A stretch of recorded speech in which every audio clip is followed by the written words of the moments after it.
Hello, and welcome to this latest episode of Creating Active Lives with me, Sarah Bolito, and my regular guests.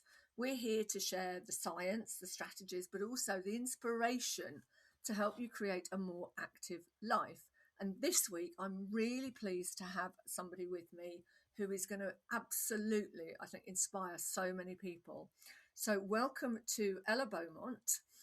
Ella's background is in sports coaching, science, and disability, and she is a wheelchair user, and we'll learn more about why in a little bit of a moment. But she's a qualified coach, and she's trained a lot of people, all abilities, in wheelchair basketball, and she's actually represented Great Britain in the sport. So, yay! It's wonderful to have kind of a national athlete on. She's also created wheelchair workouts on YouTube, and I'll make sure you get the link later, which means that, you know, a lot more people can get access to her knowledge and expertise.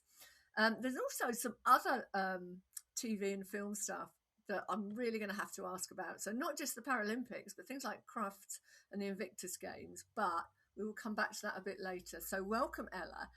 Tell us about you.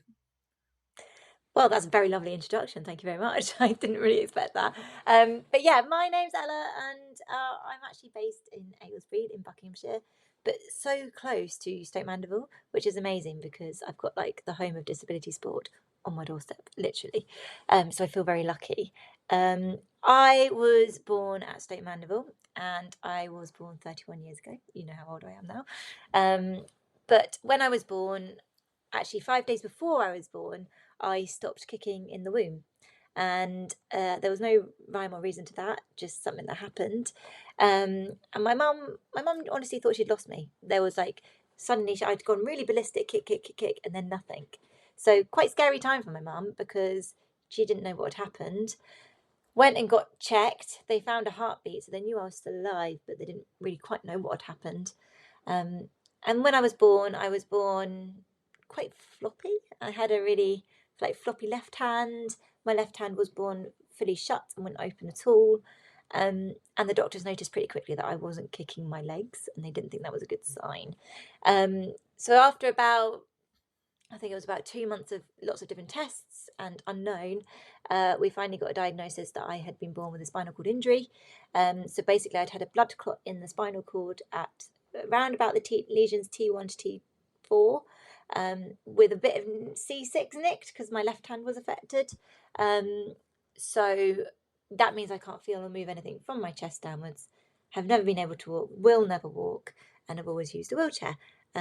But for me, I count myself quite lucky because I don't know any different, and I've always just grown up learning what I've learnt. I've got two lovely older sisters, and my mum was very determined that I was always going to be treated the same as them and no differently. The world was never going to revolve around me, as she always said. So I think thanks to my parents, I've lived a very positive life, and have always been brought up quite independent and doing my own thing. So I do feel very lucky that I don't know any different, and it's just me. Which is an amazing kind of attitude to have. And I think sometimes um, people, particularly who acquire things like spinal cord injuries or other types of disability, that the transition from not having a disability to having one can be really, really hard. But I guess for you, it's kind of it is what it is. Yeah. So So I actually do 1 day a week at the moment. I work at 1 day a week at the spinal unit, working with newly injured patients, doing workouts with them. And so I see that whole journey that they go through. They come in and they're in for about 3 to 6 months. So you see them at the beginning of their journey when their injury is really, really, really fresh. And then you see them when they leave rehab and they're a bit more confident. They've got that independence a bit more, they're a bit stronger. And so I feel like that journey really rewarding. And I don't always pretend that I can relate to them fully because I can't, because I've not had that trauma. But at the same time, I do know what they're going through now, and I know what their life is going to be like when they leave hospital. So I like to think I help in that aspect instead. yeah, because it must be. I mean, it must be a big change for people. And I think we would, before we came on, we were saying, disability is something that can happen to anyone at any time. You could be fine today, and tomorrow any number of things can lead to some form of disability, which is, I think, something we often take healthy bodies for granted. But for you, it's having a healthy body and a spinal cord injury. It's kind of, it's not one or the other, is it? It's just, I'm going to make this body as healthy as possible. So how did it impact things like school and sport at school and activity? Yeah, so I was really lucky that I had a really positive school sporting and well, school experience and sporting experience at school. Um, I had a few funny stories really, but I was very lucky enough that my teachers really treated me the same as everyone else, and I think I was quite headstrong and independent that I just kind of got on with it as well. So various sports that we did at school, I just kind of started adapting, and like for example, if we did dance, then I would just like kind of adapt the moves, so I just did it in my chair myself. Or if I was in a group and we were doing like gymnastics, then my friends would, they would integrate me and they would maybe do things like stand on my chair and do different balances that way and things like that. So we did make it work, and I had very positive teachers. And then when I got to secondary school, there was things like cross country, and I was thinking, well, how am I going to do that? Because it was back in the day when in cross country you used to go out and run around the local area, Yeah. and I thought, well, that's going to be really hard to wheel around the local area and go on pavements or woods or whatever. So I went up really confidently to my teacher. I said, oh, I'm not going to be able to do this, miss, am I? Thinking I might get out of cross country because no one likes it. And she looked at me, she goes, no, you're doing it. And I was like, but how? How am Hmm. I going to do it? And she actually picked me and my best friend, and we went around the playground quite a few times. And then when everyone else was running back in, she engineered it so we joined them in the finish line and we all finished together. So it wasn't perfect because I wasn't integrated with everyone all the time, but it still meant that I still did the exercise. I was still part of it, and I was integrated as much as possible. And I wasn't just put in a library to study, which I know a Yeah. lot of disabled children are, segregated off to go study in a library and miss out on their PE lessons completely. So I was very thankful that I did get lots of opportunities. Um, And but that attitude from your teacher is so important because it means that your classmates get used to adapting to including and things like that. And it's, I mean, a little bit of a random thought just came to me, but in the Rocky Mountain National Park, which, you know, is in the middle of mm, Colorado, and as you can imagine, it's high up. mhm. There's actually a lake. It's around 8,000 feet. It's called Sprague Lake, but they've created around this. I mean, it's only about a mile or so, but it's a completely wheelchair accessible path around the Wow, lake. that's cool. Yeah, but it means that, you know, okay, you can't necessarily go up and down mountains. Although I have spoken to people who have gone up and down mountains in wheelchairs, with the support of organisations and things. But this means that, you know, families can go for a walk in the Rockies and experience all of that, with, you know, in complete safety. And although it's not the same as, like you say, cross country itself, it is still being able to experience that sort of natural environment in a really positive way. And I think it's teachers like yours, but also people like you that, okay, what can we do? It's not looking at what you can't do, it's looking at what can I do, what can I adapt, how can I change this? And we need more of that thinking of, okay, let's give things a go, let's see what works, let's 100%. see what doesn't work. Yeah. Because there's, um, if anyone's listened, I've got two grandchildren that are ninja athletes, like Ninja Warrior and that sort of thing, if anyone's familiar with it. But there is, a guy, I think he's a double amputee, who does all of that. And, you know, it's an example of there's a way you can do something. Um, There's a something way for might not, anything. There is a yeah, way for anything yeah, if you there's put your always, mind to it. yeah. Yeah. And And but it's sometimes it takes a meeting of minds to say, right, okay, let's work this out, doesn't it? yeah, and I think a lot of people a lot of the time think that you have to have special training for that or you have to have special qualifications for that. But actually, really, it comes down to thinking outside the box. And that's all Yeah, you need to do. It's just being creative and think about, oh, actually, how can we do this a little bit differently and not maybe do it the textbook way that everyone else has always done it, to include everyone. Like, for example, I had another really positive experience back in primary school um, when my mum wanted me to join the netball club because I was quite into like ball sports at that point. So I joined the netball club, and the netball club was run by the dinner lady, Mrs. Thomas. And I actually owe quite a lot of my sporting career to Mrs. Thomas now, because she got me involved in netball, which then led on to basketball. Um, and without her, I wouldn't have tried it at all and fallen in love with ball sports. So she ran the netball club and was quite a strong, firm woman. But she was always determined that I would always be included. And so we had various rules that were known as Ella's rules.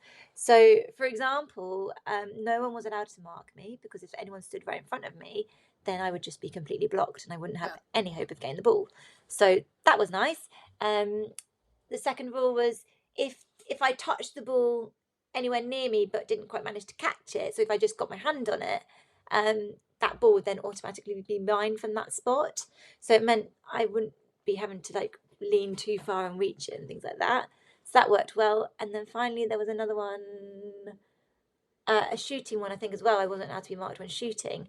So there was various rules which were slightly different, but it meant that I was included. And Yeah. every school that we played, she made sure that that school played by my rules and things like that. It was so lovely. And so because of that, I had such a positive experience playing netball. I really liked the sport then, and I was included, and I felt like everyone else. And I was just Ella who was playing goal shooter, you know? Yeah. And then from there, you kind of segued into wheelchair basketball. Yeah, So so as I mentioned at the beginning, that I grew up really near Stoke Mandeville, and so um, I loved team sports. I actually started off playing tennis, and I really liked tennis, but realised I wasn't very good at the individual aspect of tennis and being on my own.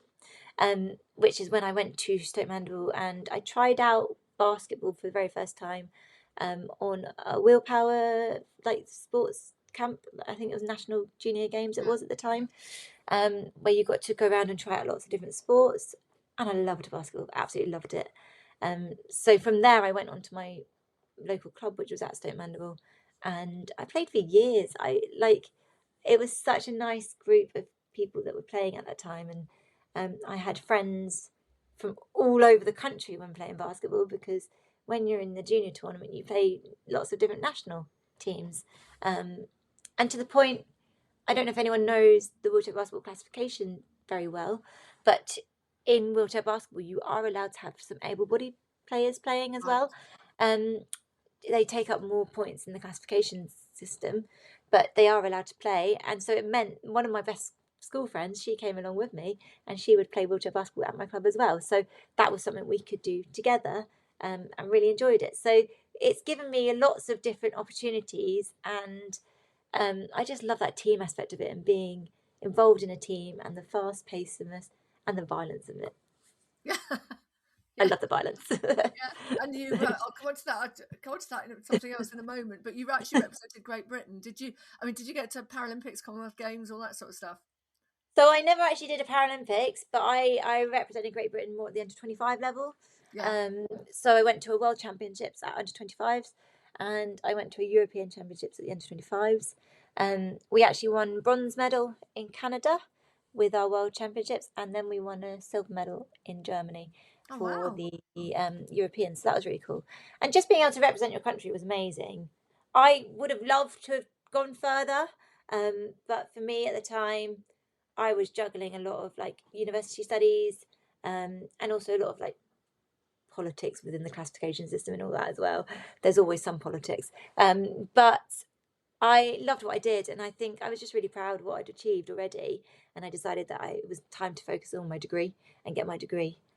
So I did stop GB, but I still play basketball now at a high level and love it, because it's still the same, and it's still mainly the same people playing, and they're friends for life, really. So I love that. Yeah. Sometimes the medals are great. The glory is great. But sometimes it's the participation that is so important. And you mentioned violence, so just wanted to quickly touch, because I know you've mentioned before that you have had a go at wheelchair rugby as well, which is Yes. kind of known for being not the gentlest of sports, is it?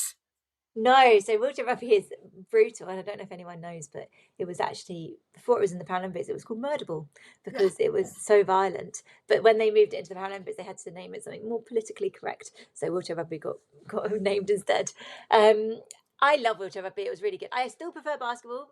a lot of my wheelchair rugby friends will be like, "Oh, controversial," but I still prefer basketball because I think I prefer the tactics in basketball. Mhm. But wheelchair rugby is great sport. It's a great stress release after a really long day at work, that's for sure.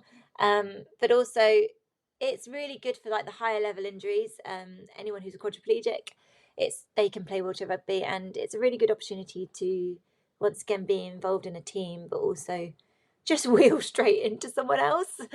Because there's literally, well, there is rules obviously, but it's a bit more fluid than wheelchair basketball when you can just wheel straight into someone else and get away with it. So it's a good stress release, and it's a great sport. And I'm glad I did try it when I came back from uni. That was the first time I tried it, and the people I met in that sport as well were also really lovely.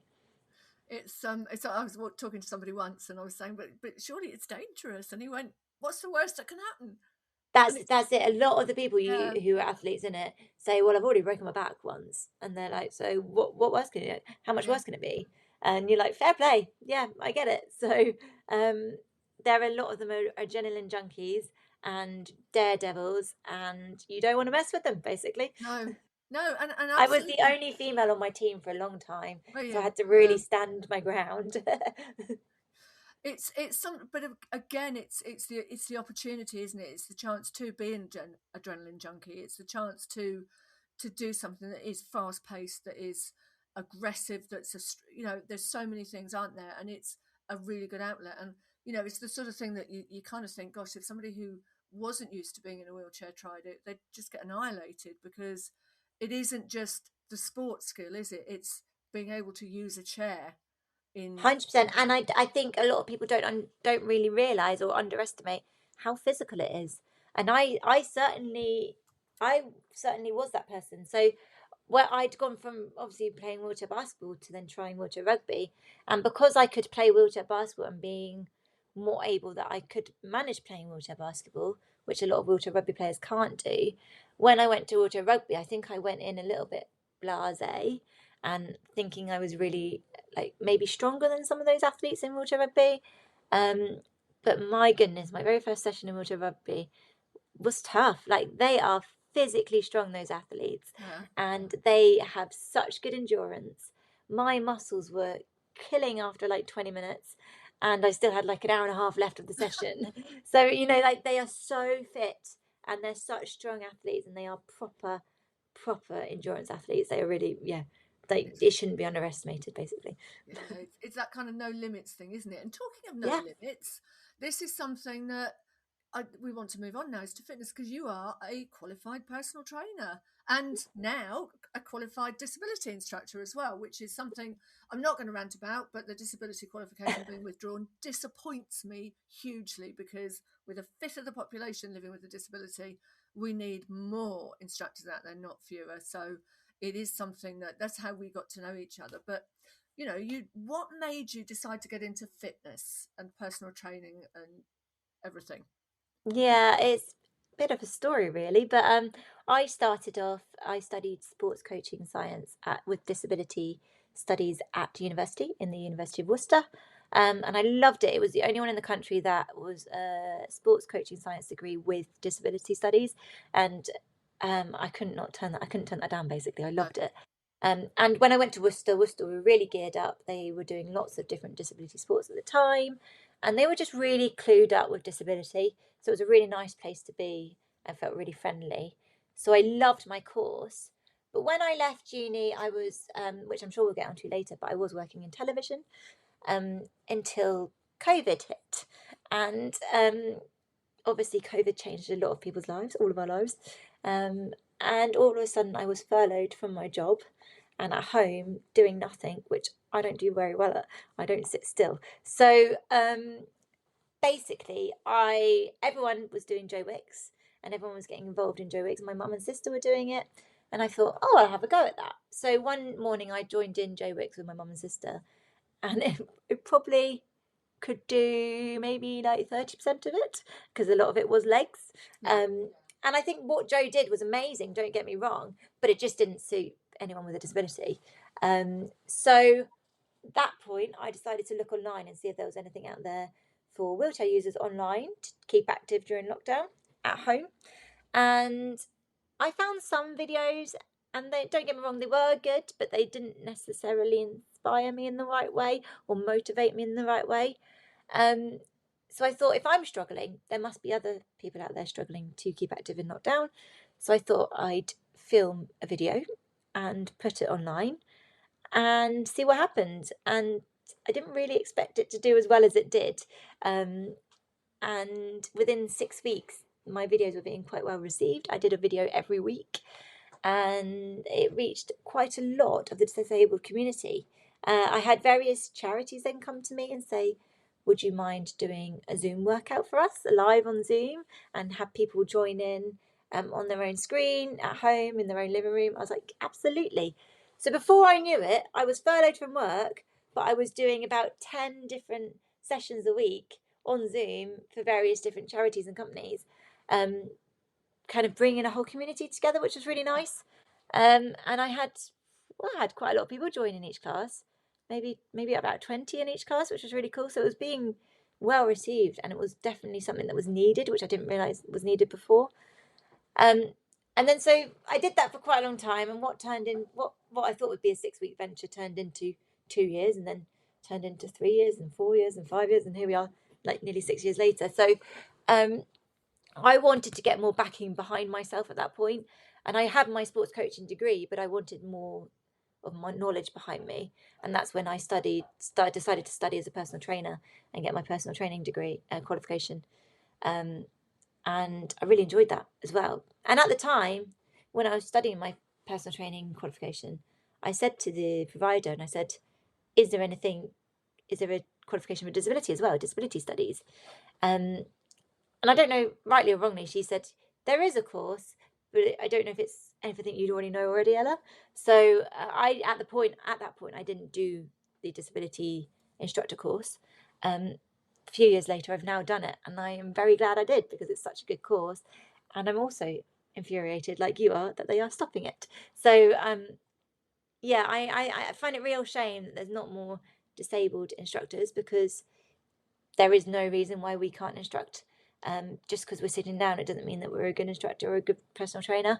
It just means that you have to have maybe sharper explanations if you're teaching someone with an able-bodied, who's able-bodied, because you can't demonstrate yourself. But other than that, you can do everything an able-bodied instructor can do. This is something we did talk about on the course when we were talking about things like visual impairment and hearing impairment. I used to do some work with the Royal College for the Blind in Hereford, Mm-hmm. and these guys they have significant visual impairments. And actually, everybody that I know that's gone on to employ one of these lads, because they were all boys actually, oh well, men I should say. Everyone said they're best instructors because they are so good at instructing, at Yeah, supporting people. Just because you can't see or you can't stand doesn't mean you can't instruct, you can't teach. And actually, sometimes it makes people better because they they build other skills much more rather than relying on what they can do. They rely much more on what the individual can do and coaching them in 100%. that rather than, this is how you do a squat. Well, And you sometimes it's not always the textbook. Like yeah, sometimes you have to adapt it to whoever you've got in front of you. yeah, And if you've got a client that is who has a disability or some sort of impairment that means you can't do it in this textbook way, then you need to adapt to make it work for them, because otherwise they're not going to be able to do it. So exactly. yeah, And Sam, the other tutor on the course, she has cerebral palsy. She has a very typical kind of scissor gait and things. She will never be able to do a perfect squat, but it no, doesn't mean that she doesn't have to sit down and stand up in real life. She's still got to do that. So she's still got to develop the technique that helps her do that. And it's the same with a lot of things, isn't it? And I think having a disability, sometimes it makes you think a lot more holistically about what you can and can't do. And this is why we need these courses. We need instructors like you. We need people. I mean, the other two of the other girls on the course are in wheelchairs and they do a lot of dance instruction. yeah. There is no limit. There's all sorts of things that you can there's all sorts One of of those ways. girls was also non-verbal. She didn't speak, Yes. and yet her demonstrations were just incredible, and you knew exactly what you needed to do, and there was no barrier there at all, which is I thought No. was amazing. So And there that shouldn't be a barrier. we're very quick to assume, the image in fitness, if you like, that you have to be perfect, you have to be able to demonstrate, but actually no, you just have to be able to get someone else to do it cleanly and Yes. clearly, and work it with them. And I think that's, one of the things about that does frustrate me about the fitness industry is a lot of the imagery, a lot of the marketing, the promotions is all about, perfection, whereas actually most of us don't necessarily want perfection. We just want, we want progress. We want, Yeah. we want to not decline in some cases. I do think that that is a little bit of a battle that I'm fighting with at the moment at my gym. So I'm currently a self-employed personal trainer at Stoke Mandeville, and I love it there. I've got access to a fully adapted gym, which is amazing. Well, not fully adapted, but pretty adapted compared to most gyms. And there is 5 other personal trainers that work at the gym as well. I am the only one with a disability, and so the deal was when I started there is that the gym would help send some clients to me as well. I'd have access to all the membership database and things like that. And I have had it, but at the same time, I haven't been sent many people my way. And I've heard that other instructors get sent some clients as well, but I don't really get sent many because I think they see me as a disabled personal trainer, so I just need to have the disabled clients, which is not true. I want to No. coach everyone. I want to coach able-bodied and disabled, and I want to be an all-rounder. And I think some of the other instructors look at me sometimes and think, I don't know. I don't know. I might be wrong, and I could be saying the wrong thing here, but it feels like they're looking at me sometimes and thinking, "Oh, isn't it good that she's doing that?" Like a bit more sympathetic. But Yeah. actually, what I'm getting out of my clients is very different to what they're getting out of their clients. And I think we've said this in the course is that um, sometimes fitness isn't about lifting the heaviest weight. It's about maybe helping someone do a transfer into their chair that they couldn't do before, or get a little bit stronger so they can push their wheelchair, or just achieving something that is really simple task in their everyday life. And that is what I do as a personal trainer. Currently got a client who has MS, and my aim at the moment is just teaching her to wheel her wheelchair. And we go Yeah. around the track. And that is our session. It's not about lifting heavy weights, because if I did that with her, it would ruin her and she'd be wiped out for the rest of the week. That's not what I'm about. So, my style of teaching and what I'm doing with clients and how I'm working with them is very, very different to a lot of the other personal trainers in the gym. And I think because of that, sometimes it gets looked down on, which I don't think it should be. But I'm proud of what I do and I know what I'm doing. So I've just got to stick to my guns and Yeah. know that I'm doing the right thing, if you know what I mean. And But again, there's a stigma. That's what I'm saying. There's a yeah, stigma. most people who know me will know that, I've worked with, I would say elite amateurs. I've not worked with professionals, but I've worked with pretty good elite amateurs and things like that. And do you know what? I mean, getting fit people fitter, stronger, faster is great. It's Yeah. lovely. Yeah.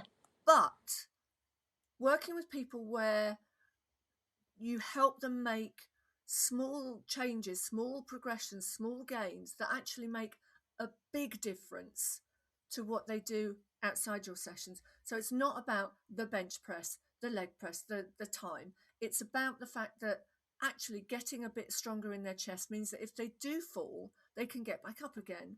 If they Yeah. do work on their leg strength, they can carry on going up and down stairs at home.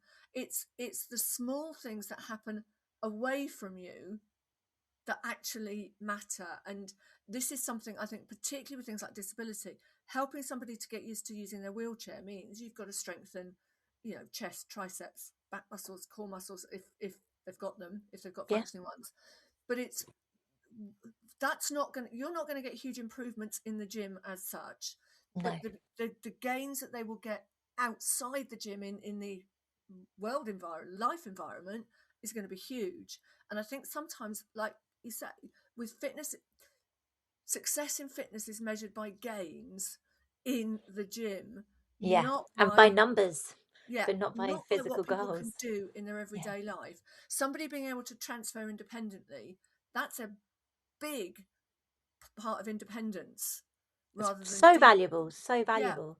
And yet it's not something you can measure in the gym as such, but Yeah. somebody coming and telling you they've done X or Y, and you think, gosh, you were really nervous about doing things like that before. Yeah.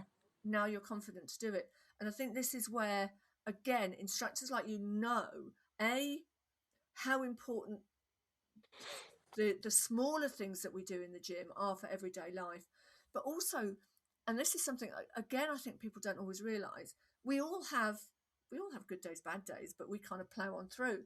But for somebody with a disability, their bad days might mean they can do very, very little, and it doesn't mean that they've lost fitness or they're lazy or anything. It just means on that day, energy requirements just to get through the day mean that anything to do with fitness or exercise has to be completely adapted. And that's something that you will understand, because do you know what? Today, I'm not going to happen. I'm going to do this instead. And sometimes on those days, the fact that they've even got to the gym is the Yeah, biggest hurdle there. Like that is huge. So you just have to be really appreciative that they're even there. And then, like you say, sometimes we have to just be a bit more sensible on those days and do very like a lot less. We might just do some resistance bands. We might just do some meditation. Whatever works for them at that time. And you're right. I've got a client right now who's going on holiday in September, and they're doing a drive around Scotland, but she wants to be able to go on longer walks with the dog. She's an amputee, she's on crutches, so she's got to build up that endurance. yeah, And we've gone from doing 2 laps of the track, we're now doing 4. And so she's building up that endurance as well, and getting stronger.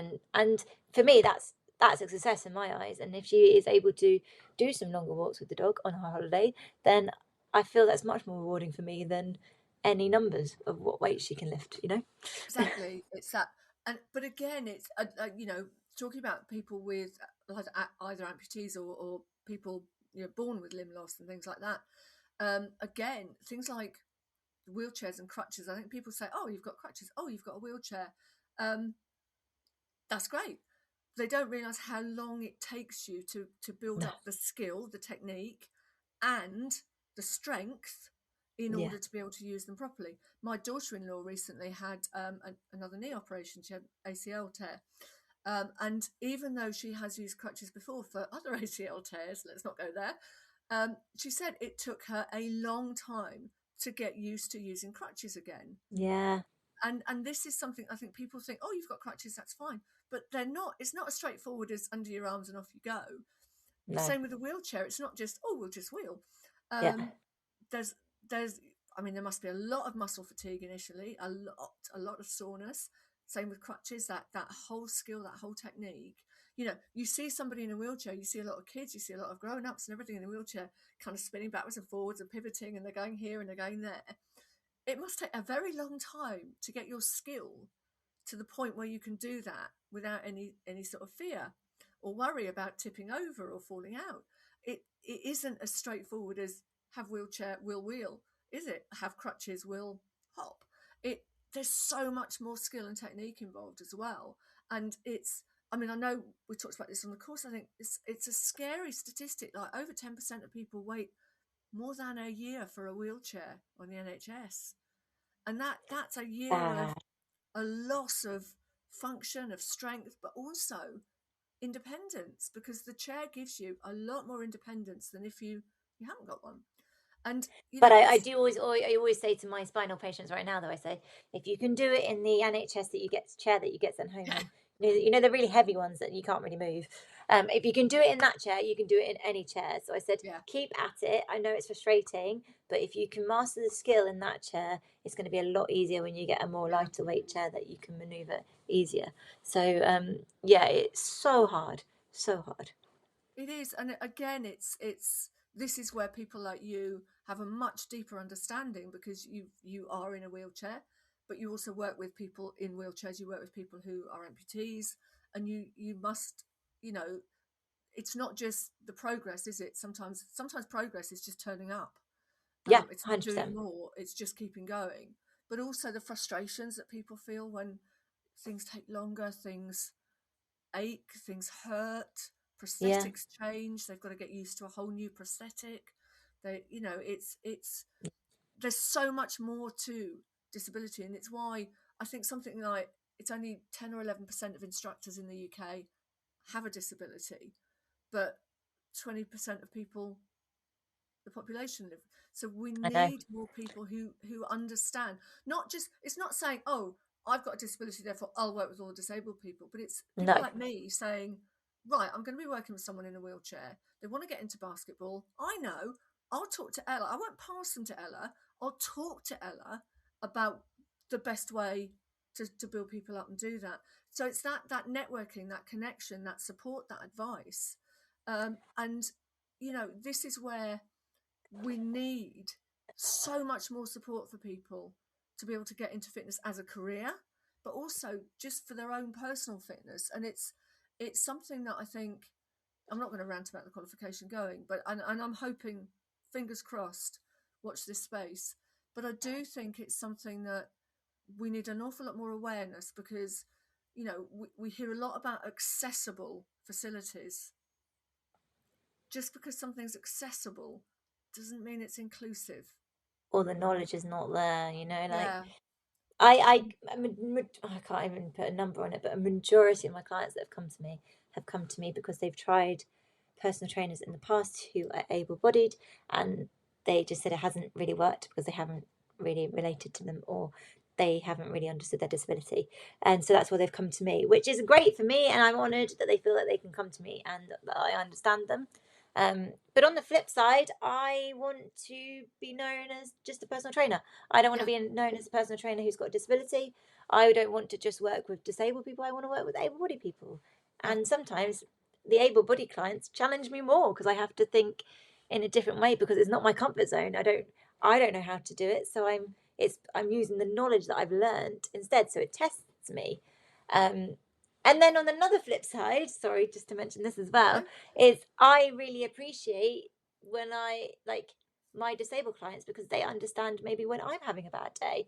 yeah, Or for example, recently I don't know if I mentioned this to you, but I've had a pressure sore on the side of my thigh.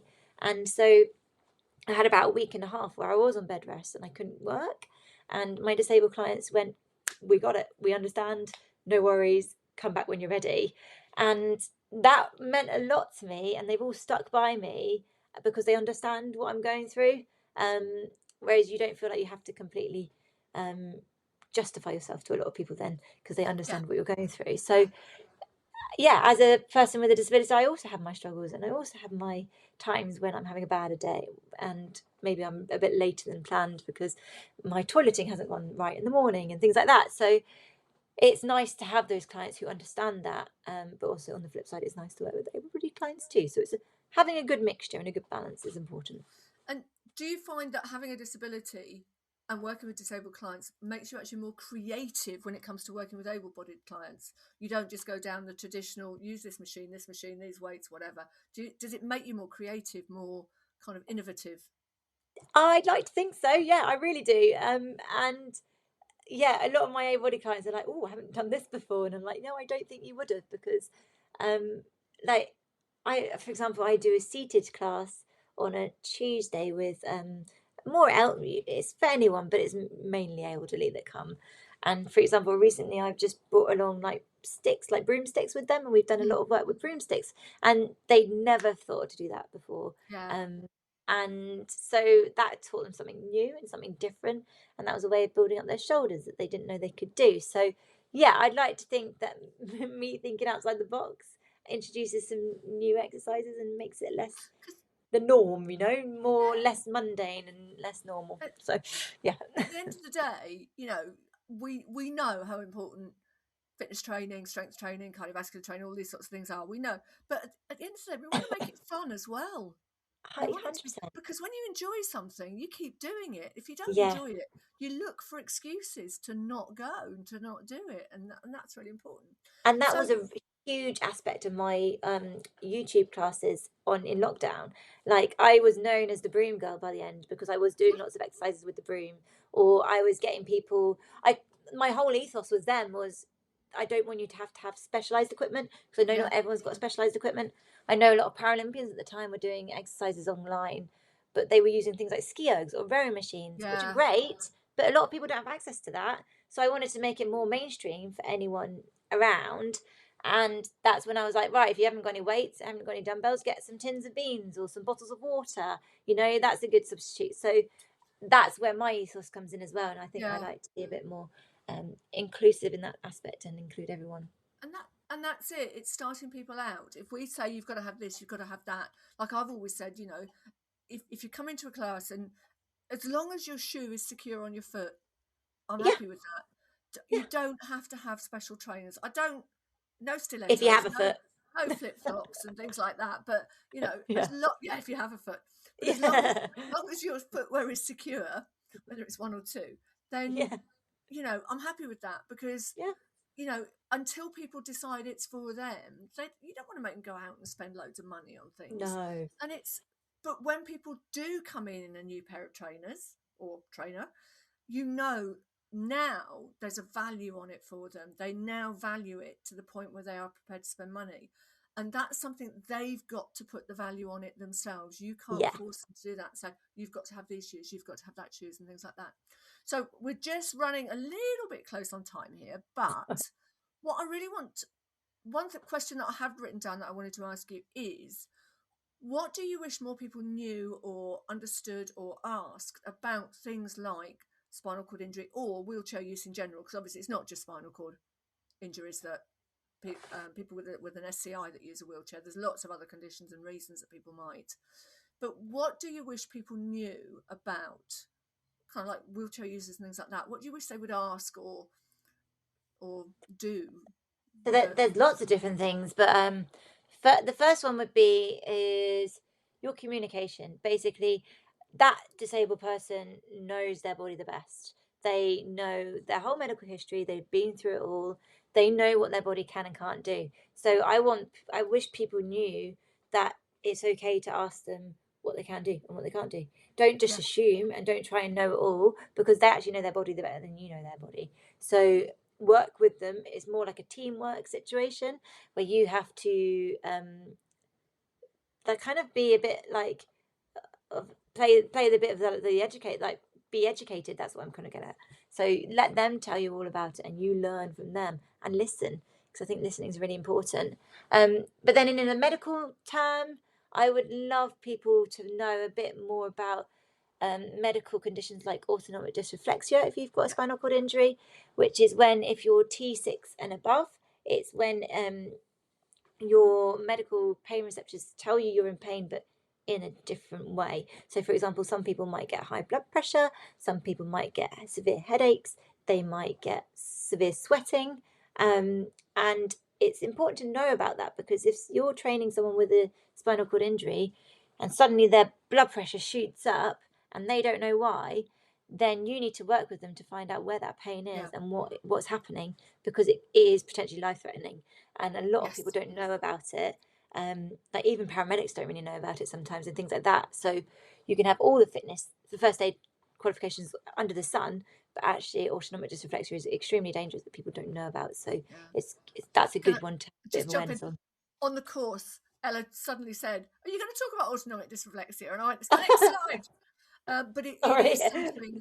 It is something, you know, that ask about it. How do you Yeah. experience it? Is there a trigger? Because it could be things like a full bag or Yeah. tight clothing. There could be any number of things. Or their new And it's trainers might be too tight on their feet, you yeah, know? Yeah. you know, and if you can't feel that your trainers are too tight, you're in trouble. So things like that. So definitely asking about the more specifics, you know, but I always say, what can you definitely do? What can you absolutely definitely not do? And what's the bit in the middle that we're going to work on? Because I think Yeah. it's that kind of understanding that don't assume that every wheelchair user cannot walk, No. because some might be able to do some short gaps. So it's about asking questions, isn't it? It's about Yeah, really getting to and know it's a someone. fine line to like not treat them as fragile, if you know what I mean. Yeah, Like actually, disabled people's bodies are really resilient and they've been through a lot, and they're not just going to break if you touch them. So, sometimes they might be able to get out of their wheelchair and get on the floor and do some exercises on the floor, and that can be really beneficial for them. So, yeah, it's talking to them and saying, what can you do? Are you comfortable with this? Are you not? And work together and learn from each other. I think is the best way. and Yeah. that's it, isn't it? At the end of the day, you know, your client's the expert on themselves and their condition, and you know, we have some information as instructors, but we're going to tap into their knowledge and experience of themselves, and that's really going to help us to work together and like I say, create a much more inclusive fitness environment for people. Because I mean, let's be honest, if you find a really good instructor who can work with people with disabilities, you're going to tell your friends and your family 100%. and everybody about it. It's a very loyal group, but it's also a group that will talk. So bad Yeah. experience, they'll talk. Good experience, they'll talk. And Yeah. I know this is something that I think a lot of people forget, is the power of word of mouth. So having, instructors like you, we need more Ellas everywhere, because we need that kind of, that open-mindedness, that give it a go attitude.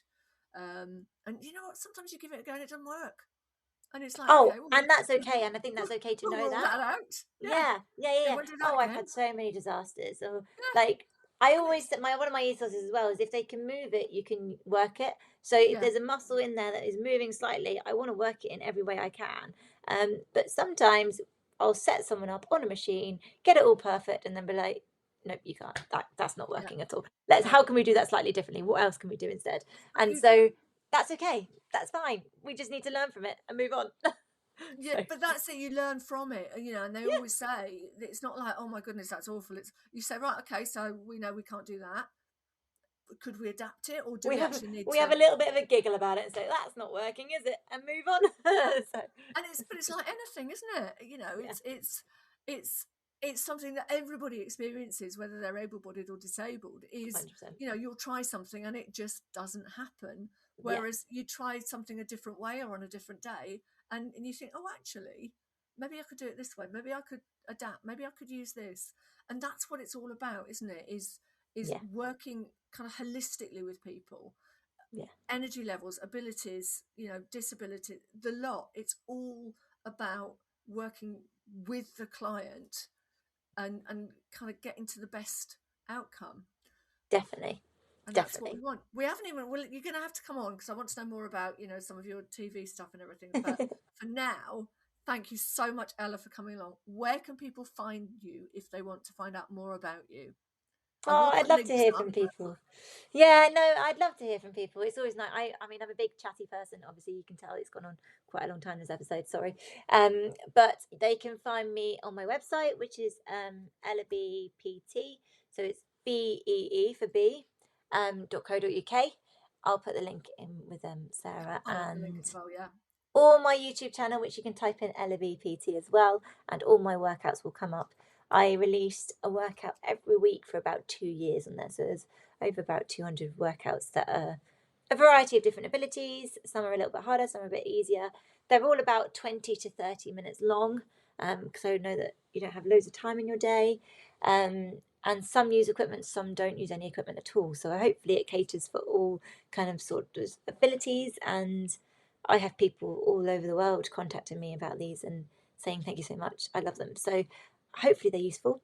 And if you do want Brilliant. to work further with me, then my email and everything is on the website. So please do get in touch. And I thoroughly recommend Ella. She's somebody who, it isn't just about experience and knowledge, but you're always looking for new evidence, new research, but new ways of Mm, doing things. And I think it's something that, a lot of people are nervous that they'll be pushed into a sort of traditional type of exercising, whereas you're actually much more about making it fit the individual rather than the individual fit the program. It's kind of, okay, let's do what you want, but things like that. So Ella, thank you so much for coming on. I think we're going to have to get you back on again to talk about more things, definitely. But Well, you've thank been, you, because it's been really nice to build a connection with you and also just talk to someone quite like minded with me. So it's really nice. it's, yeah, I mean, as I say, I've lived and worked with people with various disabilities all my life. So to me, I'm lucky in a way, in that it's just part of how I've grown up, is just accepting that people do this, But they you do you that. get There's no, it. There's a lot of barriers yeah, that we face, and I face as a fitness personal trainer. So it's just nice and refreshing to find someone who gets it. I like that. yeah, So thank you. it's, yeah, memories of pushing my dad's wheelchair around and realizing that we can get him into the toilet but we can't get him back out again. Yeah, Yeah, no, we'll we've all figure that one out in a stories, minute. Yeah. yeah, stories like that. It's like, oh my goodness, what do we do now? But thank you so much for coming on, and thank you guys for listening to Creating Active Lives with me, Sarah Beliter, and my guest this week, Ella Beaumont. It's been really, really good to talk to you, and I think you are the absolute kind of epitome of creating an active life, through fitness, through sport, through activity generally, and you just kind of inspire me to, you know, I don't have a disability. I know I could do more, and I've got no excuse really. So, you know, hopefully you will inspire others, but you've definitely inspired me. So thank you, Ella. Oh, It's thank been you. really, really good to talk to you, and I know we'll talk again as well. So thank you very much. Bye.